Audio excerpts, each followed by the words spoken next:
আমন্ত্রণ জানাচ্ছি আন্তর্জাতিক সংবাদে। শুরুতে সংবাদ শিরোনাম। যুক্তরাষ্ট্র ইসরায়েলকে ঘায়েল করতে মুসলিমদের প্রতি যে আহ্বান জানালো ইরান। ইরানি মিসাইলের টার্গেট হতে যাচ্ছে ইউরোপের আরেক দেশ। ইরানে হামলায় ইসরায়েলের সঙ্গে সম্পর্কের ইতি টানছে স্পেন। রিজার্ভ থেকে 40 কোটি ব্যারেল তেল বাজারে ছাড়তে বিরল ঐক্যমত। হরমুজ প্রণালীর কারণে ভারতে সার সংকটের শঙ্কা। দুবাই বিমানবন্দরে ইরানি ড্রোন হামলায় বাংলাদেশি আহত। এতক্ষণ শুনছিলেন সংবাদ শিরোনাম, এবারে বিস্তারিত সংবাদ। তবে তার আগে অনুরোধ থাকবে ভিডিওটিতে একটি লাইক দিয়ে কমেন্ট করে জানিয়ে দিন কোন জেলা বা দেশ থেকে ভিডিওটি দেখছেন ও শুনছেন। যুক্তরাষ্ট্র ইসরায়েলকে ঘায়েল করতে মুসলিমদের প্রতি যে আহ্বান জানালো ইরান। যুক্তরাষ্ট্র ও ইসরায়েলের বিরুদ্ধে কঠোর প্রতিশোধ নেওয়ার অঙ্গীকার করেছেন ইরানের সশস্ত্র বাহিনীর জ্যেষ্ঠ মুখপাত্র জেনারেল আবুল ফজল শেকারচি। একই সঙ্গে তিনি আঞ্চলিক মুসলিম দেশ ও জনগণের প্রতি আহ্বান জানিয়েছেন যেন তারা যুক্তরাষ্ট্র ও ইসরায়েলি বাহিনীর গোপন ঘাঁটির তথ্য ইরানকে জানায়। বুধবার 11 মার্চ ইরানের সংবাদ সংস্থা দীপা প্রেসের বরাত দিয়ে এ তথ্য জানিয়েছে ব্রিটিশ গণমাধ্যম দ্য গার্ডিয়ান। শেকারচি অভিযোগ করেন, যুক্তরাষ্ট্র ও ইসরায়েল তাদের হতাশা এবং ইরানি সশস্ত্র বাহিনীর মোকাবিলা করতে না পারার কারণে সাধারণ মানুষ, নারী ও শিশুদের উপর হামলা চালাচ্ছে। তিনি বলেন, এসব নির্লজ্জ ও বর্বরচিত অপরাধের উপযুক্ত জবাব দিতে ইরান প্রস্তুত রয়েছে। শেকারচির ভাষায়, খুব শীঘ্রই এর প্রতিশোধ নেওয়া হবে এবং যুক্তরাষ্ট্র ও ইসরায়েলি বাহিনীর ওপর প্রাণঘাতী হামলা চালানো হবে। ইরানের এই সামরিক মুখপাত্র আরও বলেন, বেসামরিক মানুষের ক্ষয়ক্ষতি কমিয়ে আনতে আঞ্চলিক দেশগুলোর সহযোগিতা প্রয়োজন। সে কারণে তিনি মুসলিম দেশ ও জনগণের প্রতি আহ্বান জানিয়ে বলেন যেন তারা আমেরিকান জায়নিবাদী বাহিনীর গোপন আস্তানাগুলোর অবস্থান ইরানকে জানায়। শেকারচি দাবি করেন, এ ধরনের তথ্য পাওয়া গেলে ইরান নির্দিষ্ট লক্ষ্যবস্তুতে নিখুঁতভাবে হামলা চালাতে পারবে এবং এতে সাধারণ মানুষের ক্ষয়ক্ষতি এড়ানো সম্ভব হবে। তিনি আরও অভিযোগ করেন, শত্রুপক্ষ অনেক ক্ষেত্রে স্থানীয় মানুষকে ঢাল হিসেবে ব্যবহার করছে। ইরানি মিসাইলের টার্গেট হতে যাচ্ছে ইউরোপের আরেক দেশ। গণহত্যাকারী ইসরায়েল ও তাদের সহযোগী যুক্তরাষ্ট্র যৌথভাবে ইরানের উপর একটি অসম যুদ্ধ চাপিয়ে দিয়েছে। গত 28 ফেব্রুয়ারি এ আগ্রাসন শুরু করার প্রথম দিনেই ইসলামী প্রজাতন্ত্রের সর্বোচ্চ নেতা আয়াতুল্লাহ আলী খামেনি সহ দেশটির সরকার ও সামরিক বাহিনীর বেশ কয়েক শীর্ষ কর্মকর্তাকে হত্যা করেছে। এরপর থেকে কঠোর ভাষায় জবাব দিয়ে যাচ্ছে ইরান।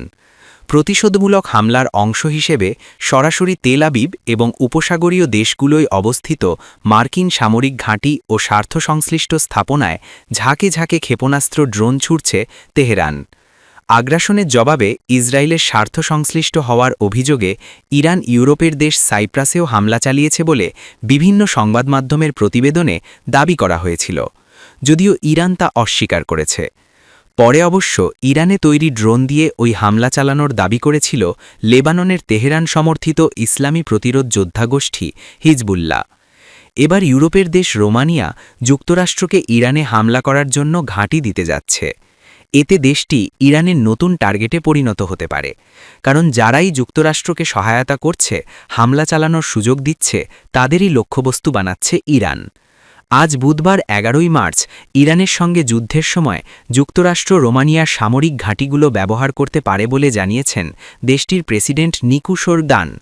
রোমানিয়ার প্রেসিডেন্ট আরও জানান, মার্কিন রিফুয়েলিং বিমান, জ্বালানি সরবরাহকারী, নজরদারি সরঞ্জাম এবং স্যাটেলাইট যোগাযোগ ব্যবস্থা রোমানিয়ার ঘাঁটিগুলো ব্যবহার করতে পারবে।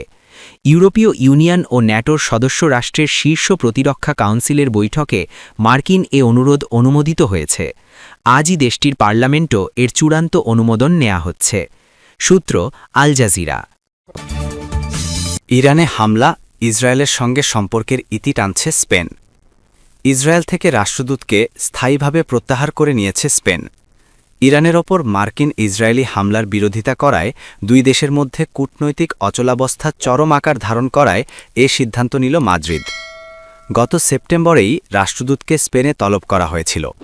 গাজায় আগ্রাসনের কারণে ইসরায়েলগামী অস্ত্রবাহী বিমান ও জাহাজ স্পেনের আকাশসীমা বা বন্দর ব্যবহারে নিষেধাজ্ঞা আরোপ করায় দুই দেশের মধ্যে বিবাদ শুরু হয়। ইসরায়েল পররাষ্ট্রমন্ত্রী গিডিয়ন সার স্পেনের এই নীতিকে অ্যান্টিসেমিটিক বা ইহুদি বিদ্বেষী বলে অভিহিত করেছিলেন। মঙ্গলবার ১০ মার্চ স্পেনের সরকারি গেজেটে রাষ্ট্রদূতের পদ অবসানের ঘোষণা প্রকাশিত হয়েছে।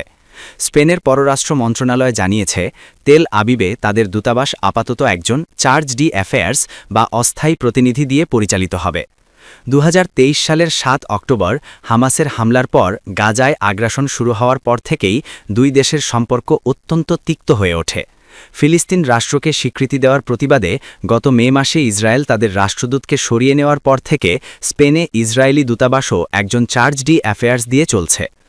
গত ২৮ ফেব্রুয়ারি থেকে ইরানের ওপর মার্কিন ইসরায়েলি হামলা শুরু হওয়ার পর এ উত্তেজনা আরও বাড়ে। মার্চের শুরুতে গিরিয়ন স্পেনকে যুদ্ধের বিরোধিতা করার জন্য স্বৈরতারীদের পক্ষ নেওয়ার অভিযোগে অভিহিত করেন। সূত্র টাইমস অফ ইসরায়েল। রিজার্ভ থেকে ৪০ কোটি ব্যারেল তেল বাজারে ছাড়তে বিরল ঐক্যমত। ইরানের ওপর চাপিয়ে দেওয়া দখলদার ইসরায়েল ও যুক্তরাষ্ট্রের অসম যুদ্ধের কারণে সংঘাত ছড়িয়ে পড়েছে মধ্যপ্রাচ্যে। এতে সবচেয়ে বেশি নেতিবাচক প্রভাব পড়েছে জ্বালানির বাজারে। হুহু করে বাড়ছে তেল ও প্রাকৃতিক গ্যাসের দাম। এমতাবস্থায় জরুরি পদক্ষেপ নিয়েছে আন্তর্জাতিক জ্বালানি সংস্থার IEA-এর সদস্য দেশগুলো। ইতিহাসে প্রথমবারের মতো বিশ্ববাজারে ৪০ কোটি ব্যারেল তেল ছাড়ার বিষয়ে সর্বসম্মতভাবে একমত হয়েছে দেশগুলো, যা ইতিহাসে জরুরি তেলের মজুদ থেকে সর্বোচ্চ পরিমাণ সরবরাহ। মধ্যপ্রাচ্যের সাম্প্রতিক অস্থিরতার কারণে তেলের সরবরাহ নিশ্চিত করতে এবং লাফিয়ে বাড়তে থাকা দাম নিয়ন্ত্রণে এই কঠোর পদক্ষেপ নেওয়া হয়েছে। IEA-এর নির্বাহী পরিচালক ফাতিহ বিরল সংস্থার ওয়েবসাইটে সরাসরি প্রচারিত এক বক্তব্যে বলেন, হরমুজ প্রণালী কার্যত বন্ধ হয়ে যাওয়ায় যে পরিমাণ সরবরাহ ঘাটতি তৈরি হয়েছে তা পুষিয়ে নিতে IEA দেশগুলো বাজারে ৪০ কোটি ব্যারেল তেল ছাড়বে। বিরল আরও যোগ করেন, বাজারে এই বিঘ্ন ঘটার তাৎক্ষণিক প্রভাব লাঘব করাই এই বড় পদক্ষেপের লক্ষ্য। তবে স্পষ্টভাবে বলতে গেলে তেল ও প্রাকৃতিক গ্যাসের স্থিতিশীল প্রবাহ নিশ্চিত করার জন্য সবচেয়ে গুরুত্বপূর্ণ বিষয় হল হরমুজ প্রণালী দিয়ে পুনরায় যাতায়াত শুরু হওয়া। এই রেকর্ড পরিমাণ সরবরাহ ২০২২ সালের ১৮ কোটি ২০ লাখ ব্যারেলকেও ছাড়িয়ে গেছে, যা রাশিয়া ইউক্রেন যুদ্ধের সময় ২ দফায় বাজারে ছাড়া হয়েছিল। ওই বছর যুক্তরাষ্ট্র তার কৌশলগত পেট্রোলিয়াম রিজার্ভ থেকে আরও ১৮ কোটি ব্যারেল তেল বিক্রি করেছিল। এই বিশাল পরিমাণ তেল ছাড়ার ঘোষণা দিলেও তা হরমুজ প্রণালী প্রায় বন্ধ হয়ে যাওয়ায় সৃষ্ট বিশাল সরবরাহ ঘাটতি পূরণে খুব সামান্যই ভূমিকা রাখতে পারে। সাধারণত বিশ্বের মোট দৈনিক তেল উৎপাদনের প্রায় ১/৫ এই পথ দিয়ে পরিবাহিত হয়, যা বর্তমানে নিরাপত্তার কারণে ট্যাঙ্কার চলাচলের অনুপযোগী হয়ে পড়েছে। হরমুজ প্রণালীর কারণে ভারতের সার সংকটের শঙ্কা। মধ্যপ্রাচ্য ইউক্রেনের সংঘাতক্ষেত্রের অভিজ্ঞতা ভারতের প্রায় ১৪৭ কোটি মানুষের খাদ্য নিরাপত্তার ওপর ঝুঁকি তৈরি করেছে। এটি কৃষিভিত্তিক অর্থনীতির কর্মসংস্থান ও জীবিকাতেও প্রভাব ফেলছে। মধ্যপ্রাচ্যে তেল শোধনাগার ও ডিপোতে মার্কিন ও ইসরায়েলি হামলার কারণে ক্রুড অয়েলের অনিশ্চয়তা এবং হরমুজ প্রণালীতে তেহরানের অবরোধের কারণে শিপিং সমস্যা ইতোমধ্যেই ভালোভাবে স্পষ্ট হয়েছে।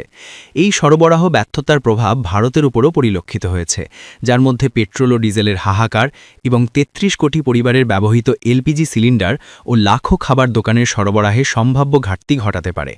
তেলের ক্ষেত্রে সম্ভাব্য ঘাটতি রাশিয়া থেকে অতিরিক্ত ক্রয়ের মাধ্যমে আংশিকভাবে মেটানো হবে বলে আশা করা হচ্ছে। সরকারও জানিয়েছে পর্যাপ্ত স্ট্র্যাটেজিক সংরক্ষণের ব্যবস্থা আছে। তেল মন্ত্রণালয়ও LPG উৎপাদন বাড়ানোর নির্দেশ দিয়েছে।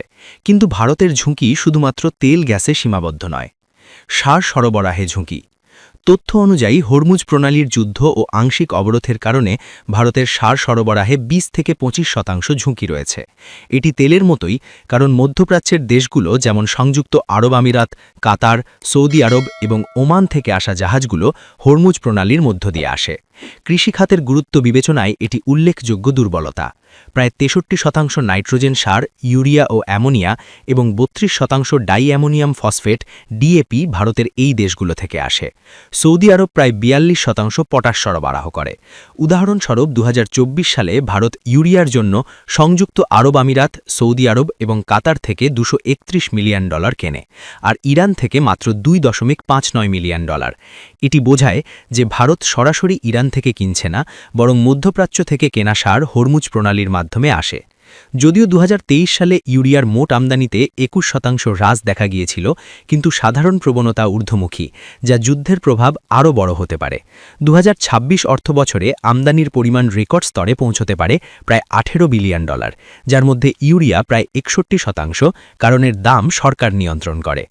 দুই ফসলের ক্যালেন্ডার বিবেচনায় প্রথম ফসলের বপন জুন-জুলাইতে শুরু হলে যুদ্ধ সম্পর্কিত শিপিং খরচ ও বিমার কারণে সরবরাহে ঘাটতি বা মূল্যস্ফীতি কৃষকদের জন্য সমস্যা তৈরি করতে পারে এবং খাদ্য নিরাপত্তার ঝুঁকি বাড়াতে পারে। সমাধান কি? বৈচিত্র্য আনা জরুরি, তবে বিকল্প সীমিত।